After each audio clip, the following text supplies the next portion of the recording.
Another tip, another hint and tip. A lot of people ask us, how can you reduce my tax liability? How can you save me money? Now, it's always a great thing to think about. What you've also got to take into account is not just about saving the tax, but how can you reduce your costs? How can you continually look at your expenses? Am I getting a good return on investment? Is it worth my while paying for this expense, and what am I getting in return for it? A lot of people say, I can find cheap online, I can find better rate here. It's not so much the cost, it's what you get in return.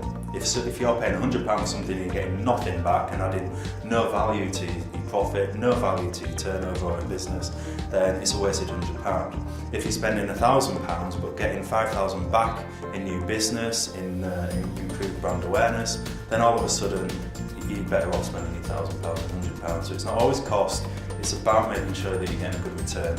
A lot of things that people don't review are advertising. You know, if you're spending £100 a month by being in a local magazine, are you monitoring how many visits you get to your website from that advert? Are you monitoring how many leads it generates, how many conversion? You know, how many sales, how much money does this cost bring in? If it's bringing in a lot, brilliant, maybe spend a bit more. Would it bring in a bit more, or would it be a waste of money? Bank charges, you know, you can get 12 to 18 months free banking now. If money is tight, if you don't have the relationship with your bank manager, change banks, go to a different high street bank and get another 12 months free. Again, small amount, but you can save a lot of money. And it goes along for any other expense. Always look at what you're doing, how you're doing it, and what you're getting back.